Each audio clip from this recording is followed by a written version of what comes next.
오늘은 이제 왕국의 중에서 그 신비의 왕국에 대해서 배우려고 하는데요. 근데 제가 지난 시간에 말씀을 해놓고 그 유튜브를 다시 봤거든요. 제가 한 건데 지난 시간에 제가 실수를 했더라고요. 왜냐면은 그 제가 마태복음에 나오는 그 왕국 얘기를 드리면서 하나님의 왕국하고 하늘의 왕국을 마태복음에서 그 반대로 썼다고 말씀드렸었잖아요. 왜냐하면 유대인들이 하나님이라는 말씀을 그 하는 거를 좀 꺼려했기 때문에 하나님의 왕국이라는 말 대신 하늘의 왕국이라고 마태복음에만 나와 있다. 그렇지만 하늘의 왕국은 이 세상에 오는 왕국이고 하나님의 왕국 마음속에만 이런 식으로 말로 해석하지 말고 문맥으로 해석해서 이렇게 드리면서 저는 그걸 몰랐는데 저 집사람이 잘못한 것 같다 그래서 다시 유튜브를 봤더니 제가 하나님의 그 마태복음에 나오는 말씀을 좀 잘못 말씀드렸더니 마태복음이 어떻게 나오냐면 하늘의 왕국이라고 나옵니다. 마태복음에만. 그러니까 그게 이제 그 하늘의 왕국이라고 하는 게 실질적으로는 그 뭐 하나님 왕국하고 똑같은 개념으로 쓰인 거라는 걸 말씀드리면서 그걸 헷갈리게 말씀드렸더라고요. 아 유튜브에 올라가니까 이게 안 좋은 게 실수하고 그냥 그런 적 없다고 우기면 되는데 증거가 딱 있으니까 안 되겠더라고요. 그건 잘못됐습니다. 그 신비의 왕국 들어가기 전에 다시 한번 잠깐 왕국 다시 정리해 볼까요? 옛날에 있는 신정통치 왕국이 있고요. 신비의 왕국이 있고요. 앞으로 올 천년 왕국이 있죠. 그 다음에 마음속에 원하는 영적인 왕국이 있고 천국에 있는 세 번째 왕국, 세 번째 하늘, 영원한 왕국, 그리고 5개의 왕국이 있는데 오늘은 그 중에서 이제 신비의 왕국에 대해서 말씀드리는데 신비의 왕국은 사실은 왕국 중에서 가장 들어보신 적이 없을 겁니다. 왜냐하면 천년 왕국 많이 들어보셨잖아요. 천국도 많이 들어보셨죠. 마음속에 오는 영적인 왕국도 많이 들어보셨을 거예요. 신정통치국가는 들어보신 적은 별로 없어도 그게 뭔지는 다 아실 수 있는 거예요. 그렇지만 신비의 왕국은 대부분의 분들이 저를 포함해서 대부분의 분들이 이게 뭘까 하는 거고 이게 또 왜 중요하냐면은 교회랑 연결이 됩니다. 교회랑 연결이 되기 때문에 신비의 왕국을 이해를 하시면서 교회하고 연결해서 할 수 있는 점에서 신비의 왕국이 굉장히 좀 어려운 면도 있고 좀 재밌는 면도 있고요. 그래서 사실은 상당히 한 최소한 3번 정도 이상 신비의 왕국을 할 예정이고요. 그래서 신비의 왕국을 하면서 제가 이제 신비의 왕국이 끝나고 나면 신비의 왕국과 연결돼가지고 교회에 대해서 말씀을 드리려고 합니다. 왜 그 얘기를 드리려고 하면 그러니까 신비의 왕국을 다시 말씀드리면 교계라고 말씀드렸잖아요. 교계랑 교회는 다른 거라고 말씀드렸고, 그죠? 교계랑 교회가 다른 거기 때문에 그러면 교계에서 우리가 진짜 올바른 신약교회는 뭔가, 신약교회는 뭔가를 공부하는 걸 좀 했으면 좋겠고요. 그 다음에 이제 수업하기 전에 잠깐 어떤 분하고 말씀 나누다 보니까 자매님 말씀 나누다 보니까 이제 저희가 성경을 보다 보면 한 단어가 여러 뜻으로 쓰이는 경우가 꽤 있습니다. 예를 들면 지금 왕국 그러고 있죠. 우리 5개의 왕국이 의미가 5개라니까 여러 번 했었고요. 그 다음에 예수님도요. 예수님도 사람이라고 나오는 구절과 하나님이라 나오는 구절이 섞여 있죠. 그러다 보니까 이제 그것도 여러 구절 나오고 침례라는 것도 그렇습니다. 침례라는 것도 신학자들에 의하면 7가지의 침례가 있다고 그러거든요. 이 침례가 이제 모세의 침례가 있고 세례 요한의 침례, 예수님이 받으셨던 죽음의 침례, 성령 침례, 물 침례, 불 침례 굉장히 많아요. 침례. 그러니까 여러 가지의 뜻들이 있고 그 다 섞여서 나오기 때문에 사실은 좀 이해하시기가 어려운 부분들이 좀 있긴 한데요. 제 실력이 이렇게 허용하는 한 제가 어떤 것들이 차이가 있는지를 그때 말씀을 좀 드리도록 하겠습니다. 그래서 신비의 왕국을 그렇게 해서 진행을 시작하려고 하고요. 신비라는 걸 좀 공부를 하려고 합니다. 신비가 뭘까요? 신비가 개역성경에 보면요. 개역성경에 보면 신비가 비밀이라고 되어 있습니다. 그리고 영어로는 미스테리라고 되어 있고요. 그러니까 비밀도 사실은 좀 이상한 말이고요. 신비도 사실은 좀 이상한 말입니다. 비밀보다는 좀 난데 그래도 신비하니까 이게 뭔 소린가라는 생각을 할 수밖에 없거든요. 저를 포함해서. 신비는 성경에 나오는 신비는 우리가 일반적으로 생각하는 미스테리나 신비와 다르다고 생각하시면 됩니다. 그러니까 미스테리 그러면 무슨 코난 도일이나 아가사 크리스티 같은 무슨 추리소설 같은 거 생각하게 되지 않습니까? 사람들이. 그런 뜻은 아니고요. 성경에 나오는 신비는 그냥 이렇게 생각하시면 돼요. 구약에 안 나오는 얘기입니다. 구약에 신약에 나오는 얘기의 거의 대부분 70-80% 이상은 구약에 다 참고가 있습니다. 레퍼런스가 있습니다. 그래서 연결이 되어 있고 신명기 같은 것들이 다 연결이 되어 있는데 어떤 내용들 보면은 구약에는 전혀 없고 신약에만 나오는 것들이 있거든요. 그거를 성경적으로 신비라고 정의를 합니다. 왜 신비라고 정의하냐면 성경이 신비라고 써 있거든요.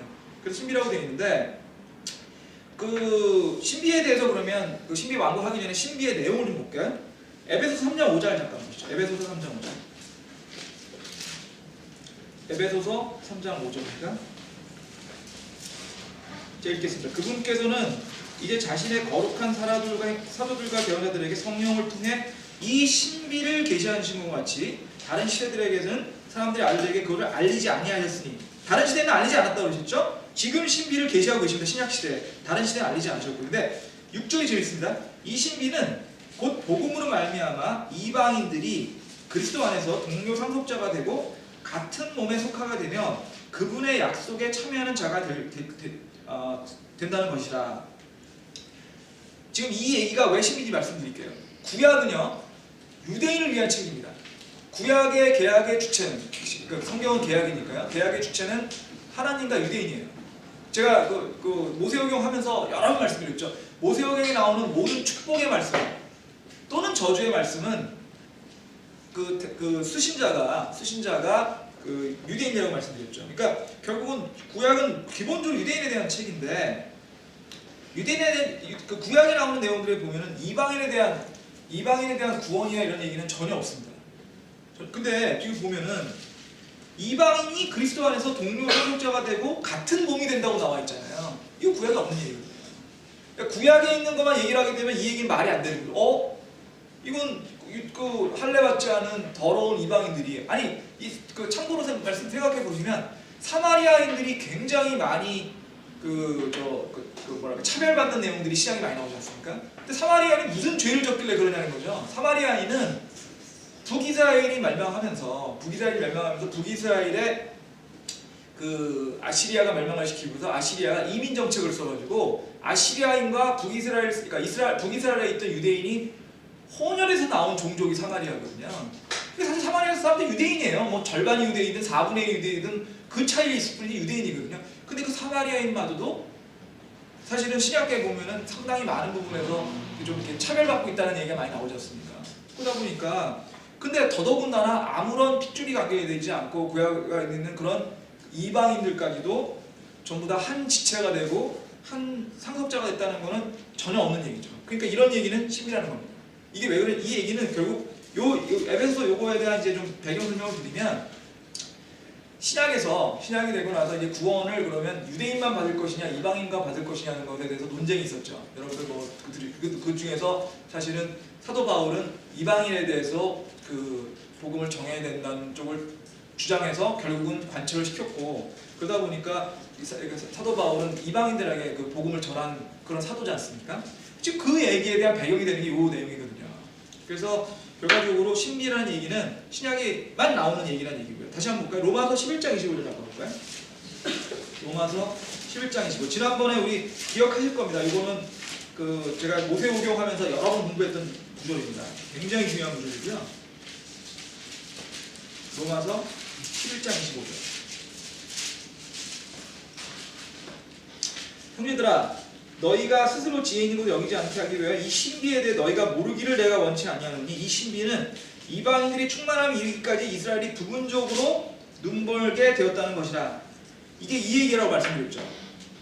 메시아가 주님께서 이스라엘에게 구원하셔서 이스라엘에게 천년왕국을 주시기를 오셨어요. 메시아라고 얘기를 하셨습니다. 근데 문제는 그걸 못 알아들었죠, 이스라엘 사람들이. 그래가지고 우리 주님을 어떻게 보면은 배척을 했고 결과적으로 주님을 죽이는 결과까지 가게 됐습니다. 그러다 보니까 메시아를 유대인이 거부를 했어요. 그렇게 되니까 그 거부하는 사이에, 그러니까 눈멀게 됐다는 게 그런 얘기죠. 이스라엘이 부분적으로 눈멀었습니다. 이스라엘 일부는 메시아를 받아들였지만 일부는 주님을 받지 않은 사이에 이방인을 구원하게 됐고요. 그 사이에 그래서 저희가 있는 거죠. 교회 시대가 있는 거죠. 저희가 이제 대신 구원을 받았습니다. 이스라엘 대신에. 근데 이방인을 구원하고 났는데 이방인에 대해서도 주님의 분노의 잔이 차게 됩니다. 지금 저희가 모세오경 하면서 여러 번 얘기 드렸잖아요. 주님은 모든 민족별로 분노의 잔 같은 게 있어가지고 그게 찰 때까지는 기다리시는데 그게 차게 되면 그때 가서 징벌하신다고 얘기했잖아요. 그러니까 이제 유대인을 거부해서 이방인을 구원했는데 이방인에 대해서 분노의 잔이 다 찰 때까지는 기다리시겠지만 이방인의 분노의 잔이 차게 오면 다시 징벌이 하실 거고, 그때 누굴 구원하시냐면 유대인을 구원하시는 겁니다. 그게 뭐 천년왕국이 오는 거죠. 그 대환란이 오는 거고. 그런 얘기에서 이 신비가 이방인을 구원하고 또 이방인을 구원하는 하는 사이에 이스라엘의 일부가 눈멀게 된다는 얘기는 구약에 없지 않습니까? 그래서 신비라는 겁니다. 신비 이해되셨죠? 신비라는 게 그런 내용입니다. 신비를 하나만 더 볼까요? 고린도전서 15장 51절 볼까요? 고린도전서 15장 51절.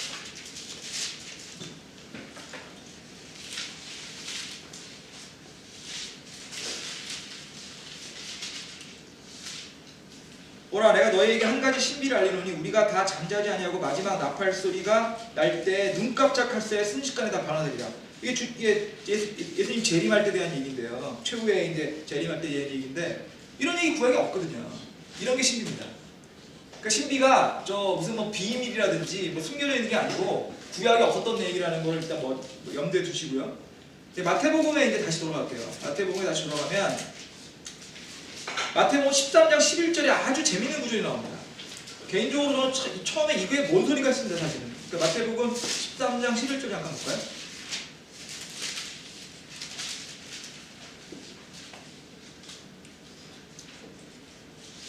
그분께서 그들에게 대답하여 이르시되 하늘의 왕국의 신비를 아는 것이 너희에게는 허락되었으나 그들에게는 허락되지 아니하였기 때문이라고 그랬죠. 여기서 그들은 유대인들입니다. 다른 유대인들이죠. 다른 구원받지 않은 유대인들을 얘기하는 건데요. 생각해 보십시오. 주님은 모든 사람을 구원하시기를 원하시는 분이라고 우리는 알고 있습니다. 그렇죠? 주님은 사랑의 주님이시고 또 이 구원하러 오신 주님이신데 보통 비유를 들어서 얘기한다고 한다면 쉽게 이해하기 위해서 비유를 드는 경우는 이해가 되시죠. 뭐 이거 어려우니까 그거 뭐 예화를 든다는 거는 쉽게 이해하기 위해서 하는 거잖아요. 좀 어려우니까 이렇게 한번 예를 들어보면 어떨까요? 이렇게 얘기하는 거 아니에요. 근데 이거는 정반대인 거예요. 비유를 들어 얘기해가지고 딴 사람들 모르고 너네만 알아라는 얘기 아니잖아요. 그렇지 않습니까? 문장을 다시 보세요. 다른 사람들이 왕국의 신비를 아는 걸 원치 않으시는 거예요. 주님이 너네만 알아라. 너네만 알아야 되니까 예화도 얘기해줄게. 비유를 해줄게. 이렇게 얘기하시는 거거든요. 우리가 일반적으로 알고 있는 비유하고 정반대로 얘기하시는 거예요. 이게 사실은 마태복음 읽을 때 뭐 이건 뭐 여러분들 다 그러실 거예요. 저도 마찬가지인데요. 사실은 이 구절들이 그렇게 얼마나 중요한 의미인지 일반적으로 이해하기가 어렵습니다. 근데 이 구절을 정확히 읽어보시면 정말 특이한 얘기거든요. 왜 이런 게 왔을까요? 마태복음 12장을 보통 뭐라고 얘기하냐면은 영어로 이제 메이저 터닝 포인트라고 그러는데 굉장히 중요한 전환점이라고 얘기합니다. 전환점. 주님이요 메시아로서 천년왕국을 이 땅에 선포하기 위해서 유대인을 구원하기 위해서 오셨어요. 아까 저희 로마서에 보면은 나오지 않습니까? 근데 유대인들이 받아들이지 않은 겁니다. 일부는 받아들였죠. 아주 소수일 수도 있고 뭐 그 일부는 받아들였습니다. 그렇지만 유대인의 지도자들인 바리새인들은 받아들이지 않았고요. 그래서 결국은 바리새인들이 예수님에 대해서 적대적인 관계를 갖게 됐죠. 그러다 보니까 마태복음 12장까지는 주님께서 그래도 참으셨어요. 참으시면서 어떻게든 간에 유대인들한테 주님이 메시아시고 이 왕국을 이쪽에 건설하시겠다. 천년왕국을 여기 건설하시겠다라고 얘기를 하셨는데 마태복음 12장에서 이게 좀 표현이 좀 거칠어 얘기하죠. 주님이 이제 못 참으신 거예요. 이제 도저히 못 참. 이제 주님이 이제 됐다. 더 이상 너네들을 기다리고 너희들을 구원하기 위한 가치가 이제 더 이상 없다. 이제는 12장을 기준으로 해가지고 유대인에 대해서 천년왕국을 이 장에 건설하겠다는 거는 연기. 뭐 완전히 없어지는 건 아니지만 연기하는 거고 이제부터는 이스라엘 그러니까 유대인 백성이 아닌 다른 구원을 원하는 사람들을 구원하는 거로 가고 천년왕국을 연기하겠다고 한 시점이 언제냐면 마태복음 12장입니다. 그래서 12장이 나오고 그리고 난 다음에 마태복음 13장에서 비유를 통해서 자 이제 천년왕국은 연기됐고 천년왕국 연기된 사이에 어떤 왕국이 이 땅에 임할 것이라는 얘기 그게 신비왕국이지 않습니까? 그거를 얘기 시작하시는 거예요. 그럼 신비왕국 다시 한번 정리를 해볼게요. 신정통치국가가 있었고요. 천년왕국이 있는데 그 사이가 신비왕국이라고 말씀드렸잖아요. 그 신비왕국은 언제부터냐면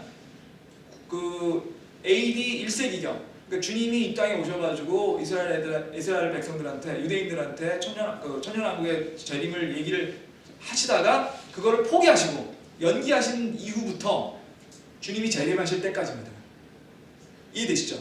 그러니까 천년왕국이 그때 임해서 그때 유대인이 받아들였으면 이 신비왕국이 있을 필요가 없었던 거죠.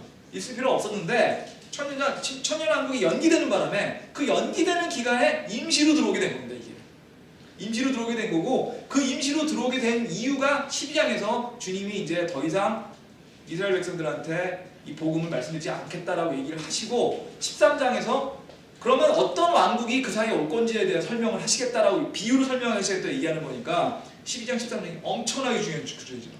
엄청나게 중요한 거예요. 그래서 아니 12장이 없었으면요 저희 아무도 없는 거예요 이제.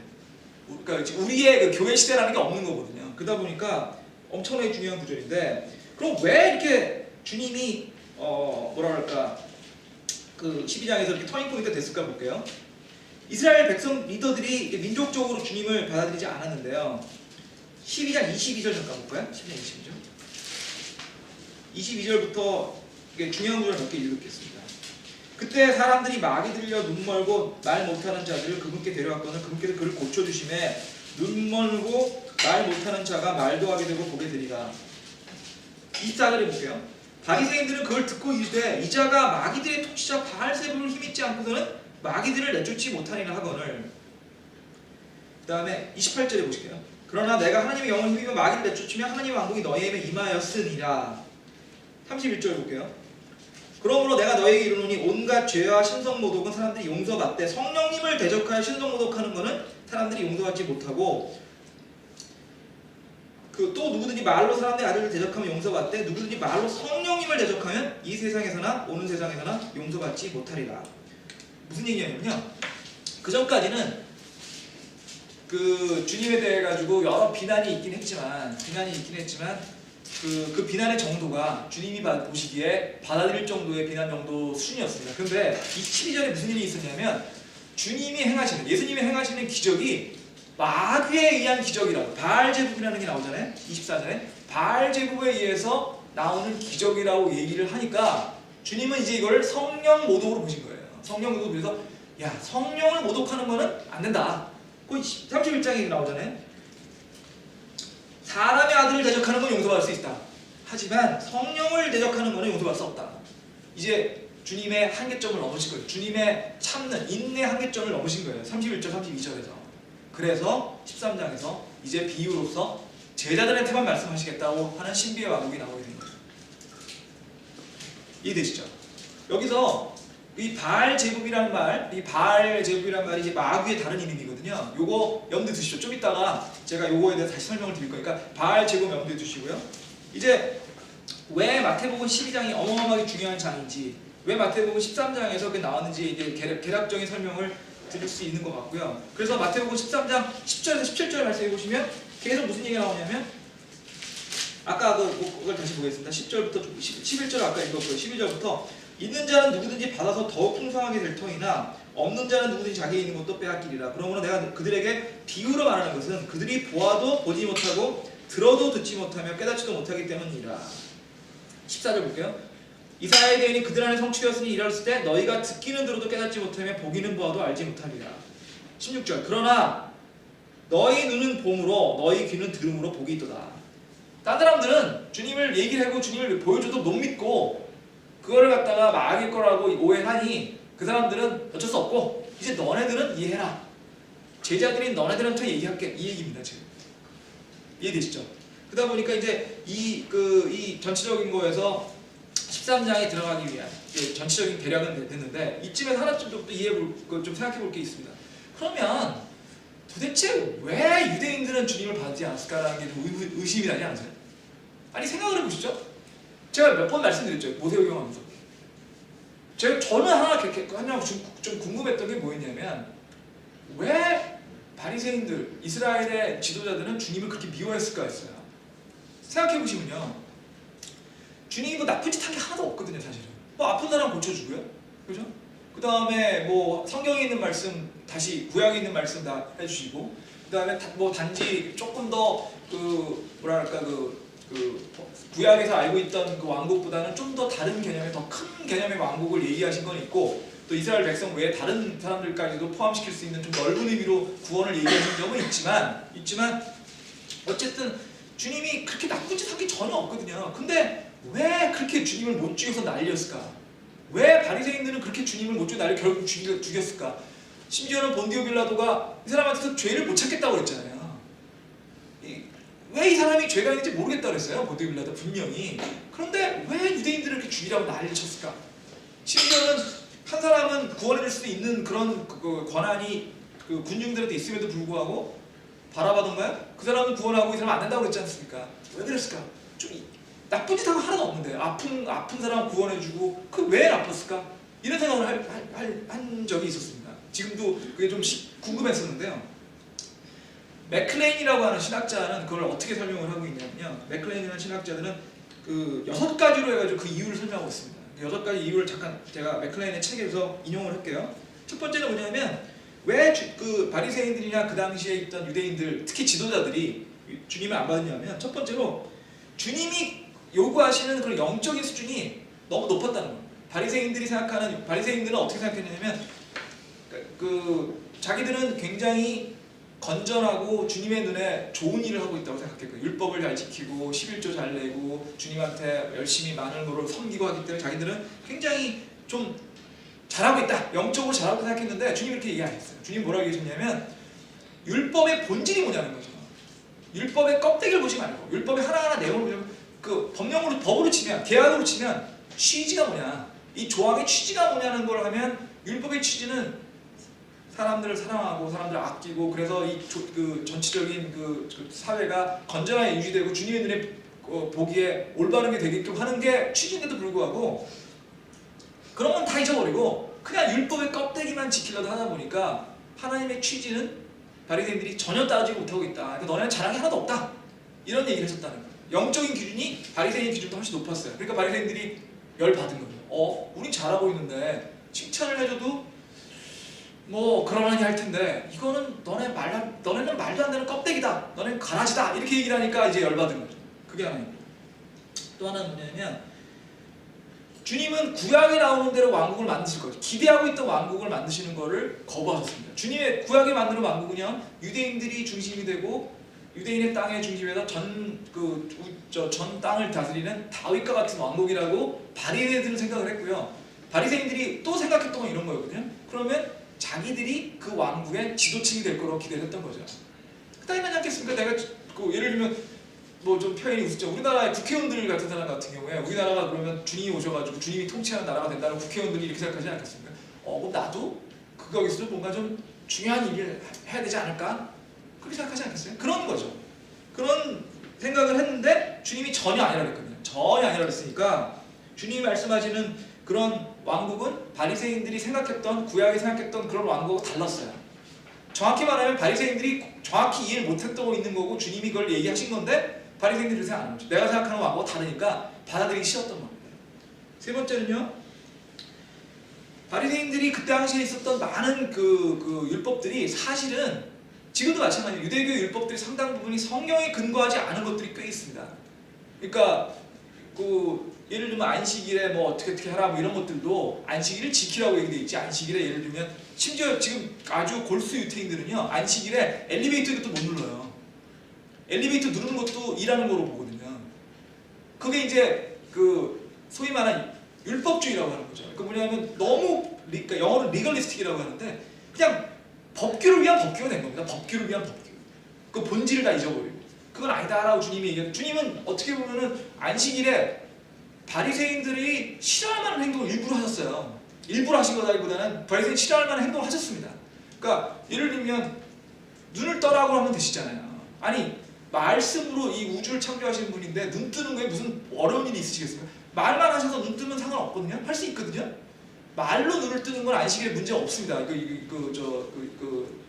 유대인의 율법에 의하면. 근데 제가 조항이 정확히 왔는데 이런 대목이 나오잖아요. 눈먼 사람이 있으니까 흙에다가 침을 뱉으셔서 개서 눈에 발라가지고 눈을 뜨는 대목이 나옵니다. 그날이 안식일이었거든요. 말로 눈을 뜨면은 율법에 문제가 없어요. 침을 뱉어서 이겨서 그걸 붙여서 눈을 뜨면 율법에 문제가 되는 거죠. 안식일이었거든요. 그래서 바리새인들이 비난을 했는데 본질을 놓고 보자는 거죠. 그러면 안식일 날 눈뜨게 하는 것이 그럼 죄가 될 수 있냐는 거죠. 그것이 설사 지금 말씀드린 것처럼 그런 안식일에서 자기들이 사람이 만든 그런 행위나 이런 것들 하면 안 된다는 구조가 그렇게 중요하냐는 거죠. 취지를 놓고 봤을 때. 그러다 보니까 역시 바리새인들의 하고 안 맞았던 거고요. 네 번째로는 뭐냐면 사실은 이게 진짜 이유일 겁니다. 그 당시 지도층의 권위를 인정하지 않는 거죠. 바리새인들이 그 이스라엘 백성들을 인정했는데 바리새인들은 독사의 아들이라고 막 그러셨잖아요. 너네가 세리나 창리나 다를 게 하나도 없고 너네가 이 이스라엘을 이끄는 거는 합법적이거나 정당하다고 생각하지 말아라라고 얘기를 하셨거든요. 사실은 이게 그 당시에 있던 바리새인들의 권위의 기반을 흔드는 거예요. 기반. 그 다음에 다섯 번째 보면은 그러면서 그 당시에 이스라엘 백성들의 가장 그 천시받고 비난받던 하층민들, 뭐 세리라든지 창녀라든지 이런 사람들을 아끼고 사랑하시고 그 사람들의 주님이 되셨거든요. 바리새인 입장에서 보면은 그것도 굉장히 불안한 거예요. 그 다음에 여섯 번째, 이거는 좀 약간은 어떻게 보면은 바리새인들이 좀 더 주님을 죽이기 위한 이유가 될 수 있는 건데요. 주님이 본인이 메시아라고 얘기하실 뿐더러 하나님이라고 얘기하셨거든요. 그러니까 이건 신성 모독이다 이렇게 생각을 하게끔 만든 거죠. 근데 이렇게 맥클레인이 만든 이 6가지 중에서 저 개인적으로는 어떻게 생각하냐면 가장 근본적인 이유는 결국 바리새인의 권력의 기반, 권위의 기반에 대한 위협이 됐다고 저는 생각을 합니다. 뭐냐면은 저는 정치는 별로 관심이 없습니다만 최근에 저희가 우리나라에서 큰 정치적 사건이 있었지 않습니까? 그러니까 뭐냐면 모든 정치가라고 하는 거는 그 국민이거나 민중의 지지를 기반으로 하잖아요. 지지를 기반으로 하는데 바리새인 입장을 생각해 볼게요. 바리새인들은 율법이라든지 아니면 그런 정신적인 리더라는 걸 기반으로 해가지고 이스라엘의 리더가 돼 있었어요. 그러면 그 와중에서 자기들이 권위를 가지고 있고 권력을 가지고 있었거든요. 근데 주님의 말씀대로 하게 되면 그 권위나 권력은 없어질 뿐더러 그 바리새인의 가장 반대쪽에 있는 대척점에 있는 가장 권력 피라미드에서 밑에 있던 그 사람들을 오히려 주님이 아끼시고 사랑하고 붙들게 됐거든요.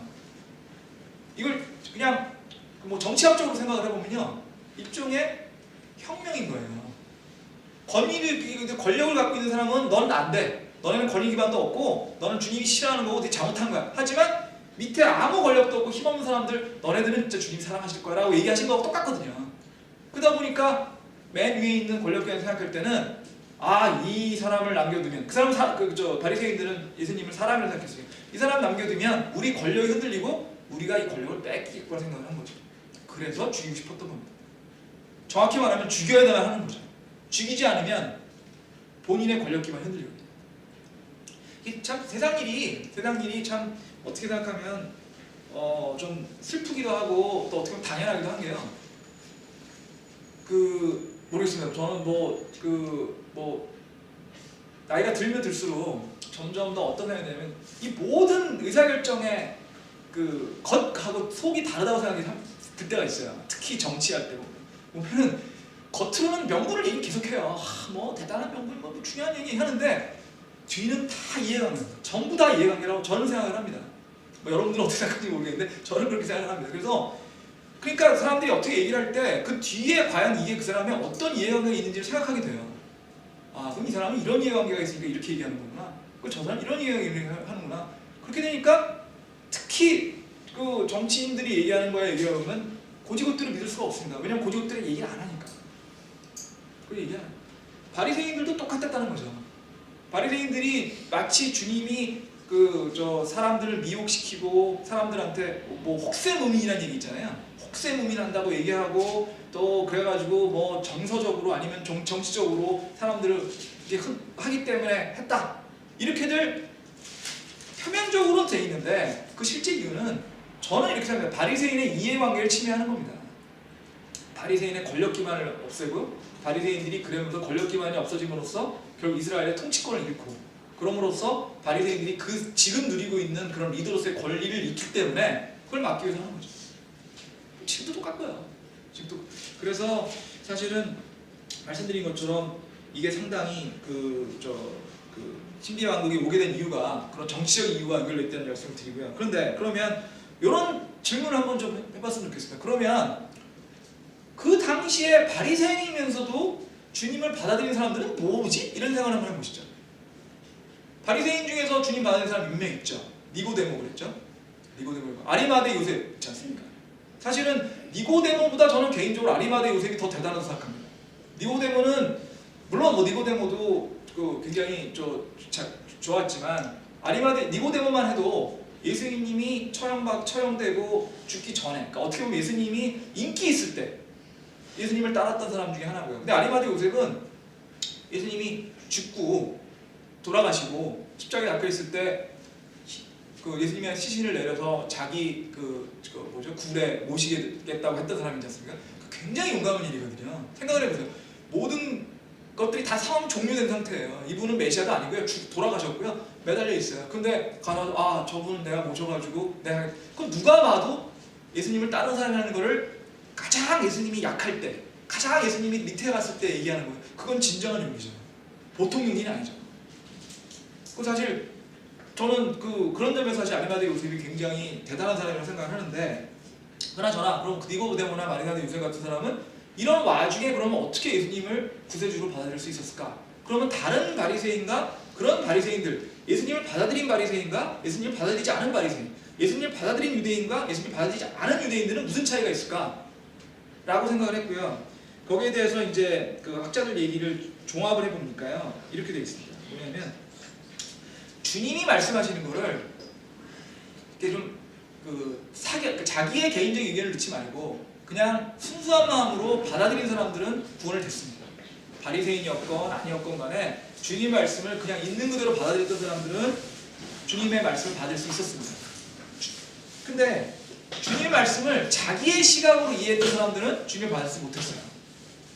그 차이입니다. 주님의 말씀을 있는 그대로 받아들였느냐 아니면 거기에 자기 의견을 넣느냐. 근데 자기 의견을 넣느냐하고 있는 그대로 받아들이는 차이는 자기를 높이느냐 낮추느냐의 차이입니다. 내가 높은 사람이라고 생각하면 자기 의견이 드러나는 거예요. 주님이 얘기를 하시지만 내가 아는 건 이런 건데 왜 저 양반이 저렇게 얘기하지? 라고 생각을 하면 상충이 일어나고 받아들이기가 어려워지죠.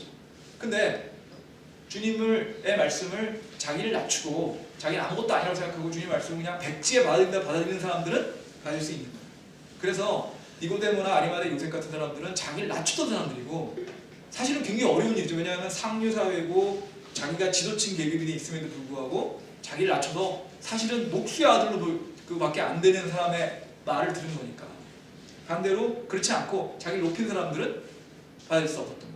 그런 차이가 있었던 거예요. 그래서 결국은 그런 차이 때문에 주님을 받아들인 사람과 안 받는 사람들이 이제 나눠지게 되는 거고요.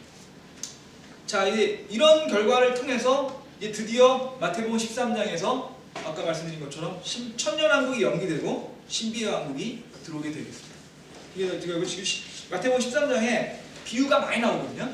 비유가 많이 나오는데 이 비유가 한 9가지 정도 비유가 나옵니다. 그 비유를 잠깐 볼까요? 그냥 내용만 쭉 볼게요. 첫 번째는 씨 뿌리는 비유가 있고요. 그 다음에 알곡 가라지 비유가 있고요. 그 다음에 겨자씨 비유가 있고 누룩의 비유가 있고, 그 다음에 뭐 진주, 보물, 그물 이런 식으로 해가지고 9가지 정도의 비유가 다 나옵니다. 이 비유는 이게 전부 현재 있는 기독교계가 어떻게 될 것이라고 하는 거에 대한 얘기를 나타내고 있는데요. 그 비유에 대한 얘기는 아마 다음 시간부터 하나씩 제가 비유를 말씀드리겠고요. 그냥 정리만 해서 말씀드릴게요. 제가 말씀드렸죠. 신비의 왕국을 그냥 한마디로 요약을 하면 교계다, 기독교계다라고 얘기를 드렸는데, 기독교계를 요약을 드리면 기독교계 안에는요 진짜와 가짜, 좋은 거가 틀린 것, 나쁜 거가 좋은 것이 섞여 있는 겁니다. 기독교계 안에는. 지금 현재 여러분들 인터넷을 쳐가지고 주요 기독교회라는 걸 쳐보시면요, 그럼 어떻게 나오냐면 세계에서 제일 큰 기독교계는 가톨릭입니다. 그 다음엔 동방정교회고요.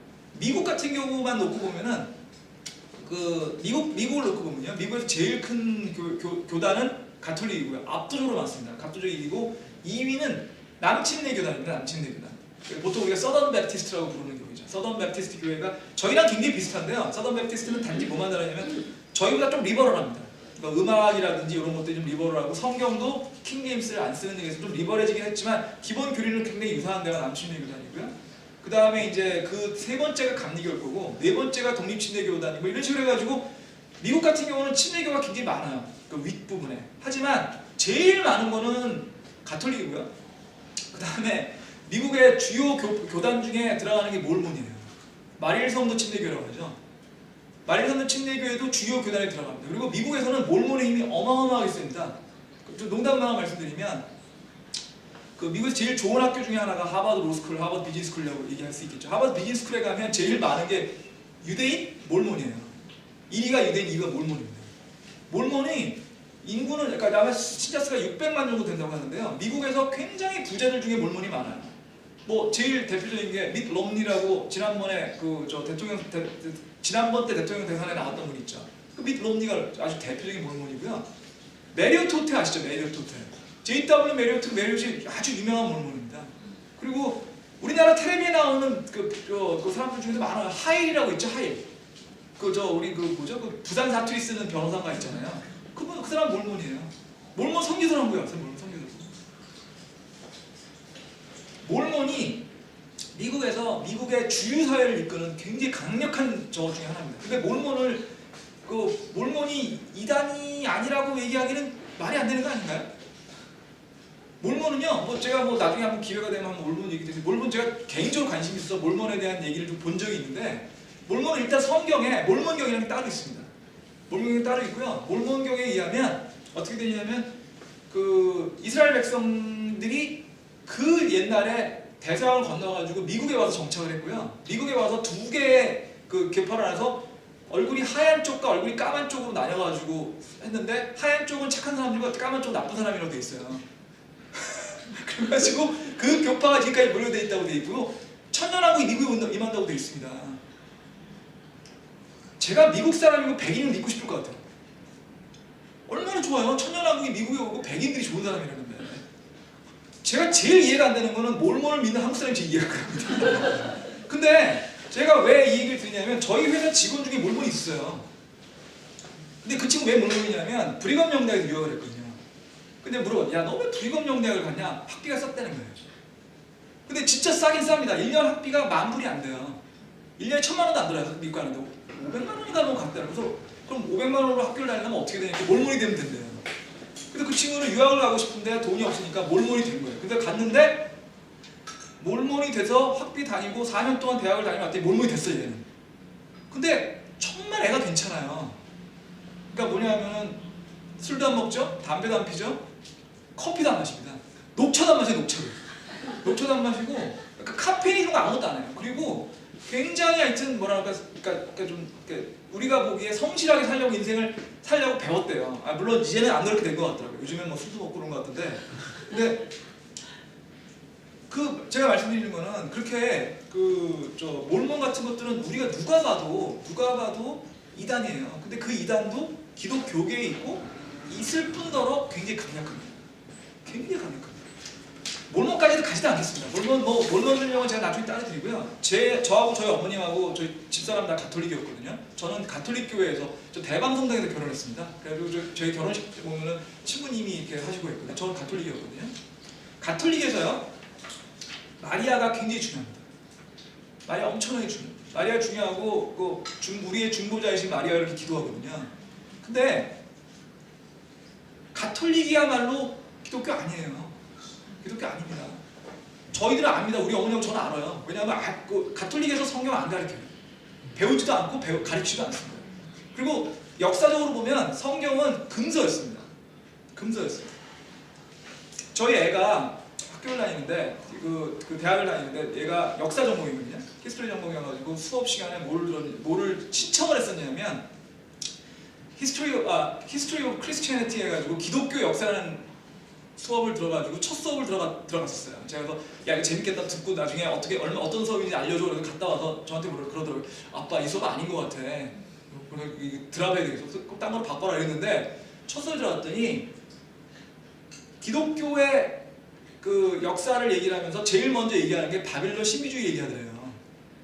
그러니까 바빌론 신비주의가 기독교에 들어와서 기독교에 그대로 남아있다. 근데 그 사람이 말하는 기독교는 가톨릭입니다. 왜냐하면 1260년 이전에 그 기독교에 대한 역사니까 그 이전에는 없잖아요. 종교개혁 이전이니까. 그러니까 종교개혁 이전의 역사는 가톨릭 역사밖에 없지 않습니까? 가톨릭 역사를 얘기를 하면서 첫 수업에 선생님이 그렇게 얘기하는 거예요. 여러분이 알고 있는 가톨릭의 대부분은 바빌론 신기종교에서 온 거다. 바빌론 신기종교를 알아야만 기독교를 이해할 수 있다고 그러더래요. 첫 수업에. 그 드랍했죠. 이 수업 들으면 정서적으로 굉장히 괴롭겠다라고 드랍을 했어요 제가. 근데 여러분들 마리아 얘기를 드릴게요. 마리아가요 마돈나라고 얘기하잖아요. 마돈나, 그죠? 마돈나는 어떻게 되냐면은 이탈리아어로요 마이 레이디라는 뜻이에요. 영어로 하면 마이 레이디고요. 이탈리아어로 하면 그게 마돈나입니다. 그게 그 라틴어로 하면 메아 도미나라고 하거든요. 근데 그 메아 도미나라는 말이 어디서 나오냐면 바알이라는 말 많이 들어보셨죠? 바알의 부인이 있습니다. 세미나리니스라는 바알의 부인이 있는데 바알의 부인을 부르는 말이 마이 레이디예요. 그러니까 마리아 숭배가 왜 시작이 됐냐면 314 기독교를 이제 가톨릭이죠. 가톨릭을 로마에서 자기의 국교로 만들고 나니까 국교로 만들고 났는데 그 전에 계속 믿던 건 바빌론 신기 종교였거든요. 바빌론 신기 종교를 없애고 기독교를 믿으니까 뭔가 섭섭하거든요. 근데 바빌론 신기 종교의 핵심이 되는 게 바알이거나 아니면 그거와 연결되는 하느님, 그러니까 어머니 여신이라고 보통 부르는데 여성으로 상징되는 다산의 신이에요. 그게 그 전에는 비너스라고 할 때도 있고 알테미스라고 할 때도 있었고 그 전에는 세미라미스라고 할 때도 있었고 이집트에 가면 그게 오시리스가 되기도 하고 이시스가 되기도 하고 이름은 많은데 로지가 하나입니다. 하늘에 여신이 계시고요. 그 여신을 믿으면 다산하고 축복을 주고 많은 공무를 할 수 있다라는 거 하는 믿는 신앙이 있거든요. 그게 이제 어머니 신앙이라고 보통 부르는데 그 신앙을 가져온 거예요. 근데 가져와야 되는데 누군가를 넣어야 될 거 아닙니까? 그 마리아를 넣은 거죠. 그러니까 우리 예수님이 사실은 요한계시록에서 말하는 예수님이 굉장히 무서운 분이세요. 철장을 들고 통치하신다고 그랬거든요. 예수님이 굉장히 무서우신 분인데도 불구하고 가톨릭에서 말하는 예수님은 마리아가 안고 있는 아기 예수예요. 크리스마스 얼마 곧 있으면 오지 않습니까? 아기 예수 되잖아요. 아기 예수가 왜 중요합니까? 주님은 아기 예수로 오셔서 그건 몸으로 나타나고 오신 거지만 주님은 하나님이세요. 주님은 무서우신 분입니다. 이 세상을 통치하시고 이 우주를 만드신 분이에요. 그리고 왜 그분이 마리아하고 연결되냐는 거죠. 마리아가 신약 성경을 보시죠. 마리아가 도대체 뭐가 나옵니까? 마리아도요 주님인지 몰랐어요. 잘 몰랐습니다. 그래서 계속 설명하고 있어요. 주님이 우리 고향에서 선지자 못 알아본다고 말씀하셨잖아요. 그렇지 않습니까? 마리아 전혀 중요하지 않습니다. 신약에 신약서 전혀 안 나오는데 로마에서 마리아를 받아들이면, 그러니까 로마에서 가톨릭을 받아들이면서 그 전에 있던 바빌론 신기 사상에 있던 그 어머니 여신 숭배 사상이라는 걸 집어넣어서 그걸 마리아로 집어넣은 겁니다. 가톨릭에 또 성인 많잖아요. 성인 굉장히 많거든요. 무슨 성인 감기 성인도 있어요. 감기를 어떻게 하는가 그런 성인도 있고 별 성인이 다 있고 그 성인 중에요. 저는 이렇게 알았습니다. 이분들은 다 언젠가는 살았다가 죽었던 아주 그랬던 분들이지 생각을 했는데요. 정말 놀라운 거는 한 번도 태어나지 않았던 성인도 있어요. 우리는 뭘 알고 있는데 그런 성인이 없었어요. 근데 성인이라고 불러요. 이상하지 않으세요? 성인이라고 하면 예를 들면 김대건 씨처럼 무슨 중요한 일 해가지고 성인으로 시성돼야 성인일 것 같잖아요. 아니라니까 태어나지도 않았던 사람이 성인이 있어요. 그거 왜 온 거냐는 거죠. 다신교 신앙, 바빌론에 있던 다신교 신앙을 가지고 온 겁니다. 그러니까 신이 여러 개 있는 게 좋은 거예요. 그냥 기본적으로. 그래야지 내가 도둑도 신이 있거든요. 도둑의 성인도 있습니다. 도둑의 성인이 있다니까요. 그러니까 도둑 성인 그런 사람들 하려다 보니까 신이 여러 있어야 되거든요. 근데 하나님 하나라는 걸로 해서 유리신으로 가다 보니까 신이 여러 개 있다고 할 수는 없으니 좀 성인이라는 걸 만들어서 그걸 대체한 거죠. 가톨릭은 그리스도가 제가 언제 이게 다 끝나시고 나면 1시간 내지 2시간 정리해서 가톨릭이 왜 그리스도가 아닌지에도 설명 한번 드리려고 하는데요. 가톨릭이 진짜 아니에요. 근데 기독교계에 있죠. 기독교계에 있죠. 그럼 제가 이제 신비의 왕국의 끝에 가서 말씀드릴 텐데요. 주님이 뭐라고 하냐면 왕과 염소의 심판이라는 게 나옵니다. 주님이 재림하실 때 주님은 이 기독교계를 심판하시겠다고 그래요. 그래서 가라지는 다 태우고요. 알곡만 잡아가지고 가시겠다고 합니다. 어떤 가라지가 태울지는 주님이 판단하시겠다고 나오죠.